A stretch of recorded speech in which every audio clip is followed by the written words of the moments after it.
So first of all good morning to you all. तो आज हमारा केमिस्ट्री का हम स्टार्ट करने वाले हैं first chapter for class 10th। Class 10th के केमिस्ट्री का first chapter namely chemical reaction and equation. ये आपके चैप्टर का नाम है, केमिकल रिएक्शन एंड इक्वेशन। अब सबसे पहले हमको जो चीज़ें जाननी है वो क्या है। तो सबसे पहले जो आप पूरा चैप्टर है उस चैप्टर के बारे में उस चैप्टर के टाइटल से ही समझ जाते हो। केमिकल रिएक्शन और इक्वेशन क्या है। तो पहले तो केमिकल रिएक्शन के बारे में जानेंगे, ये केमिकल रिएक्शन होता क्या है। तो होता क्या है, पहले तो आप 8th या 9th में फिजिकल चेंज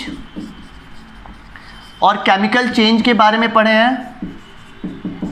फिजिकल चेंज और केमिकल चेंज के बारे में आपने 9th क्लास में पढ़ा है। अब ये फिजिकल चेंज केमिकल चेंज क्या होता है आपको पता भी है। चेंजेस जो रिवर्सिबल होते हैं, फिजिकल चेंजेज होते हैं, यानी कि ऐसा चेंज जो फिर से उसको रिवर्स किया जा सके, यानी कि नए सब्सटेंस का फॉर्मेशन वहाँ पे ना हो। तो that type of changes are known as physical change. जैसे आपका इलेक्ट्रिक बल्ब, हम उसे जलाते हैं फिर उसे बुझा देते हैं, ठीक है। इलेक्ट्रिक बल्ब जो हो गया फिजिकल चेंज हो गया। इलेक्ट्रिक बल्ब का जलना, पेपर को टीयर करते हैं यानी कि फाड़ देते हैं, ये भी एक तरह का क्या है, फिजिकल चेंज ही है, क्योंकि वहाँ भी नए सब्सटेंस का फॉर्मेशन नहीं हो गया। लेकिन हुआ क्या कि पेपर को हमने फाड़ दिया। तो क्वेश्चन अराइज यहाँ पे क्या होता है कि फिर पेपर उस फॉर्म में नहीं आ सकता है। तो आपको जानना ये होगा कि फिजिकल चेंज रिवर्सिबल और इरिवर्सिबल दोनों होते हैं। रिवर्सिबल और इरिवर्सिबल, रिवर्स से बना है रिवर्सिबल और इरिवर्सिबल। रिवर्स होने लायक हो यानी कि a substance which is able to be reversed known as reversible substances. Irreversible जो रिवर्स ना हो सके, अनेबल टू बी रिवर्स, ठीक है। तो फिजिकल चेंज में आपके रिवर्सिबल चेंजेस भी होते हैं, इरिवर्सिबल भी होता है, यानी कि न्यू सब्सटेंस का फॉर्मेशन होता है तो फिजिकल चेंज नहीं होगा, इससे आपको समझना है, ठीक है। यानी कि न्यू सब्सटेंस का फॉर्मेशन नहीं हुआ लेकिन चेंजेस हुआ है, that type of change is known as physical change. अब केमिकल चेंज की अब हम बात करते हैं, नए चीज़ का फॉर्मेशन हो जाता है। आप दूध जो होता है, दूध का किस में बदल जाना, कर्ड में बदल जाना, दूध का दही में बदल जाना, that type of change is known as chemical change, ठीक है। तो इस तरह से यानी कि यहाँ पे क्या हुआ, जो दूध था एक अलग तरह का सब्सटेंस था, कर्ड जो है दही वो अलग तरह के सब्सटेंस है, ठीक है। और होता क्या, ये चीज़ देखो, अगर हम बिस्किट का एक टुकड़ा, बिस्किट आप ले लेते हो, इसको तोड़ देते हो तो क्या होता है, इसको दो टुकड़ों में हमने तोड़ दिया, ये बिस्किट है, इसे हमने दो टुकड़ों में तोड़ दिया, तो इसके किस चीज़ में बदलाव हुआ, केवल इसके फिजिकल स्टेट में बदलाव हुआ। यहाँ पे इसके मॉलिक्यूल्स, इसके एटम्स में कोई बदलाव नहीं आया। इसके मॉलिक्यूल्स, इसके एटम्स में कोई भी चेंज नहीं आया। मॉलिक्यूल्स या एटम जो बिस्किट का रहा वही रहेगा। क्या बिस्किट का कलर चेंज हुआ, नहीं हुआ। क्या बिस्किट का मतलब टेस्ट चेंज हुआ, नहीं हुआ। क्या बिस्किट जो सॉलिड फॉर्म में था लिक्विड फॉर्म में हुआ, नहीं हुआ। तो ये these are all are physical changes. लेकिन जैसे ही हमने दूध को दही में बदला, यहाँ पे क्या हुआ, दूध का टेस्ट चेंज हो गया, फॉर्म चेंज हो गया। ये मतलब पूरी तरह से लिक्विड फॉर्म में है, लेकिन ये कर्ड जो हुआ वो सेमी सॉलिड फॉर्म में हो जाता है। तो यहाँ पे आपके चेंजेस किस चीज़ में हो गए, इसका एटम्स और मॉलिक्यूल जो हो गया क्या हो गया, बदल गया। इसके एटम्स और मॉलिक्यूल बदल गए। तो जब भी ऐसा चेंज हो किसी सब्सटेंस में, ऐसा चेंज जिसके एटम्स और मॉलिक्यूल में ये हो जाए, वो केमिकल चेंज हो जाएगा, ठीक है। और इसमें फिजिकल में आपको पता ही है कोई एक्स्ट्रा चेंजेस नहीं होंगे। तो अब हमारा जो हमने केमिकल रिएक्शन की बात की, तो जब भी केमिकल चेंज होता है तो वहाँ पे केमिकल रिएक्शन होता है। केमिकल चेंज में ही केमिकल रिएक्शन, फिजिकल चेंज में केमिकल रिएक्शन की मतलब इसका कोई नामो निशान नहीं होता है। केमिकल रिएक्शन क्या होता है, तो इसमें जब दो substance when two substance combine with each other, जब दो सब्सटेंस एक दूसरे के साथ कंबाइन होते, कोई भी दो चीज़ें, जैसे हम बात करते हैं हाइड्रोजन और ऑक्सीजन की, हाइड्रोजन और ऑक्सीजन की दो अलग अलग सब्सटेंस हो गए, हाइड्रोजन और ऑक्सीजन। तो जब ये कंबाइन करते हैं ना तो इनके क्या होते हैं, एटम्स एक दूसरे से मिल जाते हैं, इनके एटम्स एक दूसरे से मिल जाते हैं, एटम्स का रीअरेंजमेंट होता है। यानी कि केमिकल रिएक्शन में क्या होता है कि दो या दो से ज़्यादा सब्सटेंस जब एक दूसरे के साथ कंबाइन होते हैं तो उन दोनों सब्सटेंस के एटम्स का रीअरेंजमेंट होता है और उस रीअरेंजमेंट के फलस्वरूप एक नया सब्सटेंस का फॉर्मेशन होता है। ठीक है, तो when two substance combine with each other a new substance formed, a new substance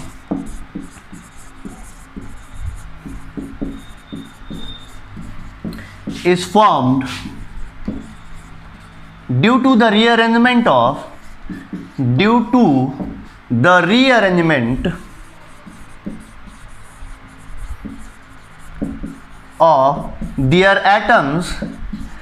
their atoms और मॉलिक्यूल्स, उनके एटम्स और मॉलिक्यूल्स का रीअरेंजमेंट होता है जिसके वजह से एक न्यू सब्सटेंस बन जाता है। जैसे देख लो, हाइड्रोजन और ऑक्सीजन के कॉम्बिनेशन से बना H2O, dihydrogen monoxide, that is also known as water, that is also known as water. अब ये चीज़ भी अराइज होता है, आप यहाँ पे पूछ सकते हो कि ये हमने H2 और O2 ही क्यों लिखा है, H2O2 ही हमने क्यों लिखा है। तो जाहिर सी बात है ये पूछने वाला क्वेश्चन है ही। 9th क्लास में आपने मॉलिक्यूल्स पढ़ा हुआ होगा, मॉलिक्यूल्स के बारे में 9th में पढ़ा है, मॉलिक्यूल्स के बारे में 9th में पढ़ा है। क्या चीज़ें हमने बताया आपको, मॉलिक्यूल्स के बारे में हमने क्या चीज़ें बताई होंगी, मतलब आप लोगों ने पढ़ा होगा 9th क्लास में, जहाँ भी आप पढ़े होंगे आपको बताया गया होगा मॉलिक्यूल्स क्या होता है। तो जो भी एटम होता है वो इंडिपेंडेंट फॉर्म में नेचर में नहीं पाया जाता है, हमेशा वो किस फॉर्म में पाया जाता है, मॉलिक्यूल के फॉर्म में पाया जाता है।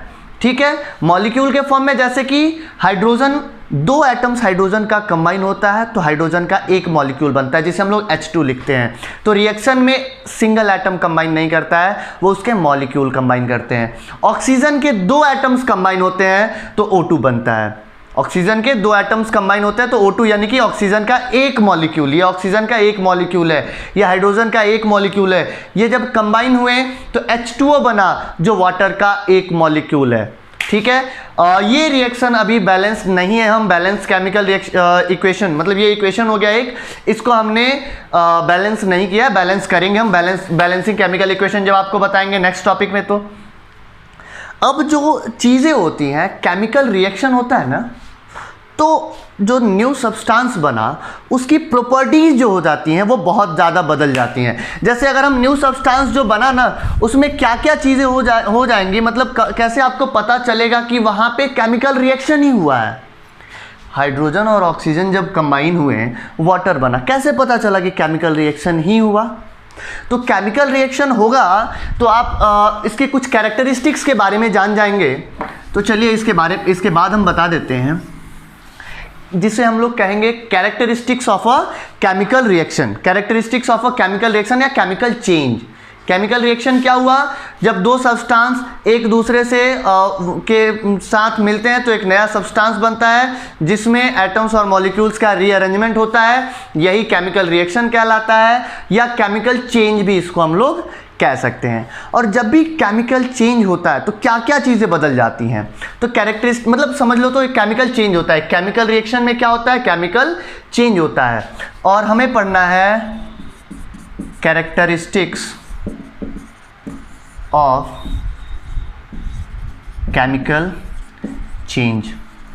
जो भी केमिकल चेंज हुआ उसके कैरेक्टरिस्टिक्स के बारे में पढ़ना है, कैरेक्टरिस्टिक्स के बारे में पढ़ना है, यानी कि हमें जानना है कि केमिकल चेंजेस जो हुआ वो क्या क्या चीज़ें उसमें बदल गई। ठीक है, तो सबसे पहले जो देखेंगे जनरली अगर आप समझो तो पहले तो उसका क्या हो जाता है, एक सब्सटेंस, मतलब एक या दो से ज़्यादा सब्सटेंस जब कंबाइन होते हैं तो एक नए सब्सटेंस का फॉर्मेशन होता है, पहला चीज़ ये हो जाता है।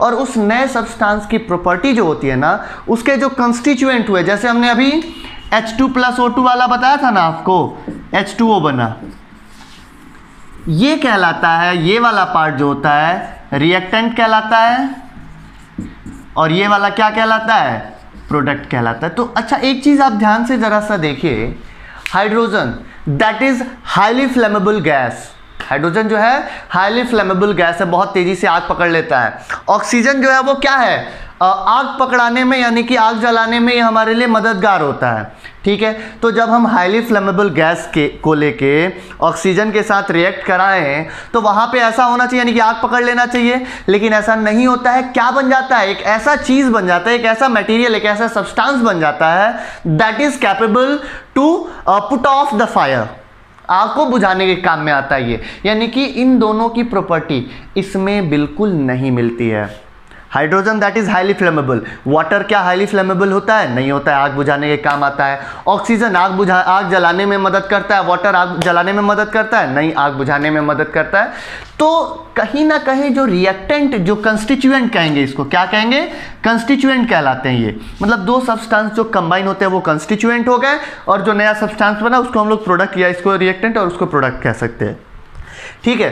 तो इस तरह से हमारा हाइड्रोजन और ऑक्सीजन के कॉम्बिनेशन से डाइहाइड्रोजन मोनोऑक्साइड यानी कि H2O वाटर बना। तो वहां पे क्या हुआ कि एक नया सब्सटेंस बना और पूरी तरह से उसकी जो ये थी प्रॉपर्टीज थी वो पूरी तरह से बदल गई। तो सबसे पहले चीज जो कैरेक्टरिस्टिक्स क्या होता है, तो कैरेक्टरिस्टिक्स में आप देख सकते हो चेंज इन कलर, क्या क्या बदल जाता है, कलर में चेंज हो जाता है। कलर में चेंज हो जाता है कि जैसे आयरन नेल को जब हम लोग देखते हैं, आयरन नेल जो हमारा होता है कील, वो रस्ट हो जाता है। तो क्या जो कलर पहले होता है वैसा ही कलर बाद में होता है, नहीं। आयरन नेल जो होता है ऑक्सीजन के साथ रिएक्ट करके क्या बना देता है, फेरस ऑक्साइड यानी कि रस्टिंग ऑफ आयरन जिसको हम लोग कहते हैं। तो वहाँ पे उसका कलर भी चेंज हो जाता है, ठीक है, क्योंकि रस्ट का कलर ब्राउन होता है और नेल का कलर कैसा होता है, ब्लैक होता है। दैट इज एग्जाम्पल भी लिखते जाएंगे हम, rusting of iron. Rusting of iron भी क्या है, केमिकल चेंज है, ठीक है। रस्टिंग ऑफ आयरन भी केमिकल चेंज है। तो सब्सटेंस जो भी हो उसके फिजिकल स्टेट में भी चेंज हो जाता है, चेंज इन फिजिकल स्टेट, उसका फिजिकल स्टेट भी बदल जाता है। कोई ज़रूरी नहीं है कि हर केस में ऐसा हो, कोई ज़रूरी नहीं है कि हर केस में ऐसा हो, लेकिन फिजिकल स्टेट चेंज हो जाता है। जैसे हमने अभी वाटर का बनाया, हाइड्रोजन और ऑक्सीजन के कॉम्बिनेशन से वाटर बन गया, दोनों गैस था, कंबाइन हुआ, लिक्विड फॉर्म में कन्वर्ट हो गया, ठीक है। या burning of magnesium ribbon, burning of magnesium ribbon जो होता है, मैग्नीशियम रिबन को जब ये करके जलाया जाता है उसे, तो स्पार्कलिंग लाइट निकलती है, एनर्जी बहुत ज़्यादा हीट निकलता है, और उसके साथ वो किस में कन्वर्ट मतलब किस में कन्वर्ट हो जाता है, पाउडर फॉर्म में कन्वर्ट हो जाता है। तो एक चेंज हो गया हमारे फिजिकल स्टेट में, उसके चेंज आ जाता है। अगला जो होता है वो क्या होता है, कुछ केसेस में क्या हो जाते हैं, गैस भी निकलता है, कुछ केसेस में क्या निकलता है, गैस निकलता है। यानी कि जिंक जो है हाइड्रोक्लोरिक एसिड के साथ रिएक्ट करता है, जिंक Zn प्लस HCl। तो इस केस में क्या होता है, जिंक हाइड्रोक्लोरिक एसिड के साथ जब रिएक्ट करता है तो हाइड्रोजन गैस निकलता है। यानी कि जब केमिकल रिएक्शन होता है तो वहाँ पे गैस का भी ये हो जाता है, इवोल्यूशन होता है, इवोल्यूशन ऑफ गैस। जनरल सा एक और एग्जांपल देखें, गैस का इवोल्यूशन कैसे होता है, तो फोटोसिंथेसिस का प्रोसेस भी आपका कौन सा चेंज है, केमिकल चेंज है। तो उसमें भी आपका गैस इवोल्यूशन होता है, क्या होता है, ऑक्सीजन गैस इवॉल्व हो जाता है, इवोल्यूशन ऑफ गैस। आप अगर बात करते हैं ये क्या कहते हैं उसको, रेस्पिरेशन की बात करते हैं, respiration is also a type of मतलब उसमें भी चेंज होता है, वो केमिकल चेंज होता है, रेस्पिरेशन में भी केमिकल चेंज होता है, वो भी एक तरह का केमिकल चेंज ही है। रेस्पिरेशन भी एक तरह का केमिकल रिएक्शन है जिसमें केमिकल चेंज होता है, और उसमें कौन सा गैस रिलीज होता है, कार्बन डाइऑक्साइड गैस रिलीज होता है, यानी कि इवोल्यूशन ऑफ गैस होता है, ठीक है। In some cases a precipitate is formed, precipitate is formed precipitate का मतलब समझ रहे हो? प्रेसिपिटेट क्या होता है? जब ये क्या होता है, जो दूध पे मक्खन लगा हुआ है तो उस मक्खन को निकाल के जब हम उसे स्टायर करते हैं, लगातार कुछ देर तक स्टायर करते रह जाते हैं तो घी का कुछ परत जो है उस पर बनने लगता है, वही एक तरह से समझ लो प्रेसिपिटेट। यानी कि किसी रिएक्शन में जब एक सब्सटेंस सेमी सॉलिड या सॉलिड फॉर्म में अलग हो जाता है दूसरे सब्सटेंस से, तो वो क्या सब्सटेंस वो जो होता है प्रेसिपिटेट कहलाता है। और इसका जनरल सा एग्जांपल है क्या, जब लेड नाइट्रेट जो होता है aqueous solution of potassium iodide के साथ रिएक्ट करता है, लेड नाइट्रेट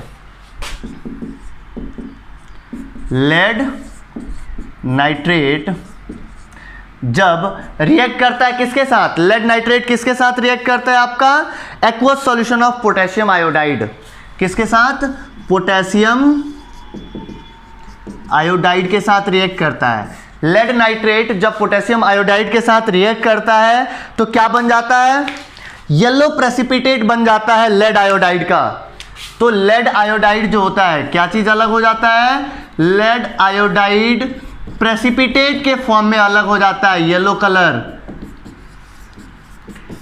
कलर के प्रेसिपिटेट के फॉर्म में ये अलग हो जाता है। यानी कि जब भी कोई केमिकल चेंज हुआ एक केमिकल रिएक्शन में, कलर चेंज हो सकता है, फिजिकल स्टेट में चेंज हो सकता है, गैस इवॉल्व हो सकता है, एक प्रेसिपिटेट का फॉर्मेशन होता है, ठीक है। और ये एक जो मोस्ट इंपॉर्टेंट है, कांट बी रिवर्स्ड, ये भी हम लोगों को ध्यान में रखना है, कांट बी रिवर्स्ड, रिवर्स नहीं किया जा सकता है। केमिकल चेंजेस जो होते हैं, हमने अभी बताया केमिकल चेंज जो होता है वो कैसा होता है, इरिवर्सिबल होता है, यानी कि कांट बी रिवर्स। और कुछ केसेस ऐसे भी होते हैं जिसमें टेम्परेचर भी चेंज हो जाता है, इसलिए हम लोग इसमें चेंज इन टेम्परेचर भी ले सकते हैं। तो हमने आपको जो भी चीजें बताई, क्या क्या बताया, कैरेक्टरिस्टिक्स ऑफ केमिकल चेंज आपको क्या बताया, चेंज इन कलर, कलर भी चेंज हो जाता है, किसी किसी केस में कलर, कोई जरूरी नहीं है सारा चीज एक ही केस में हो, एक ही केमिकल रिएक्शन में ये सब हो जाए ऐसा जरूरी नहीं है, लेकिन ये कैरेक्टरिस्टिक्स में से कुछ कैरेक्टरिस्टिक्स उसमें हमको देखने को मिलेंगे, जैसे कलर में चेंज हो जाना, फिजिकल स्टेट में अभी हमने मिल्क का भी बताया था, मिल्क जब कर्ड में चेंज हो जाता है तो लिक्विड फॉर्म से सेमी सॉलिड फॉर्म में चला जाता है। इवोल्यूशन ऑफ गैस इवॉल्व होता है। प्रेसिपिटेट इज फॉर्म, प्रेसिपिटेट भी बनता है, कांट बी रिवर्स, फिर दही से दूध नहीं बनाया जा सकता है, वही चीज़ यहाँ भी लगा सकते हैं। चेंज इन टेम्परेचर, उसका टेम्परेचर बदल जाता है। तो ये सारी चीज़ें जो होती हैं एक केमिकल चेंज में होता है। तो इस तरह से हम लोग देख सकते हैं ये चीज़ें हुई। अब जो है हम लोग ये भी कह सकते हैं कि a chemical reaction represents a chemical change. Chemical reaction क्या करता है, केमिकल चेंज को रिप्रेजेंट करता है। आप इस चीज़ को हटाएंगे, अब हम यहाँ से हम लोग थोड़ा सा अलग टाइप से देखेंगे। क्या चीज़ देखना है हमको, मेन जो हमने बेसिक्स आपका था ये चीज़ हमने देखा, आपका 8th 9th में भी ये सारी चीज़ें में से कुछ चीज़ें आप लोगों को देखने को मिली थी, ठीक है। अब क्या होता है, सीधा हम कहेंगे chemical reaction represents a chemical change, represents a chemical change। Chemical reaction किस चीज को रिप्रेजेंट करता है, एक तरह के केमिकल चेंज को रिप्रेजेंट करता है ये केमिकल रिएक्शन। अब बात आती है, ये पॉइंट है एक तरह से। अब बात, हम केमिकल रिएक्शन के बारे में जान गए, अब हमें जानना है केमिकल इक्वेशन के बारे में। केमिकल इक्वेशन क्या होता है, केमिकल इक्वेशन क्या होता है। तो किसी भी केमिकल रिएक्शन को जिस इक्वेशन से हम रिप्रेजेंट करते हैं that is known as chemical reaction, ठीक है। तो केमिकल रिएक्शन जो होता है, केमिकल इक्वेशन क्या हो गया, representing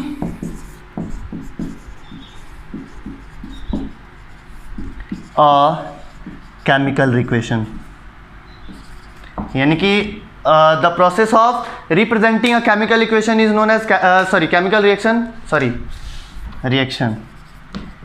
is known as chemical equation। एक ऐसा प्रोसेस जिससे हम किसी केमिकल रिएक्शन को रिप्रेजेंट करते हैं that is known as chemical equation. और केमिकल इक्वेशन दो तरह के होते हैं, वर्ड इक्वेशन एक होता है, वर्ड इक्वेशन मतलब आप सिंपल सा वर्ड के फॉर्म में लिखोगे hydrogen plus oxygen equals to water. और दूसरा जो होता है सिंबल इक्वेशन होता है। सिंबल इक्वेशन, दो तरह के इक्वेशन होते हैं, वर्ड इक्वेशन और सिंबल इक्वेशन। वर्ड इक्वेशन क्या होता है, इसमें हम लोग किसी भी इक्वेशन को वर्ड के फॉर्म में लिख देते हैं। जैसे एज फॉर एग्जांपल हम लोग बात कर रहे हैं हाइड्रोजन की, हाइड्रोजन प्लस ऑक्सीजन, तो क्या बन जाता है, वाटर। ये हो गया, वर्ड के फॉर्म में हमने लिख दिया। ये भी एक क्या है, केमिकल इक्वेशन ही है। इस केमिकल रिएक्शन को, इसमें जो भी केमिकल रिएक्शन हो रहा है उसको रिप्रेजेंट कर रहा है, तो ये केमिकल इक्वेशन हो गया। ठीक है, सिंबल इक्वेशन में हमने क्या लिखा था,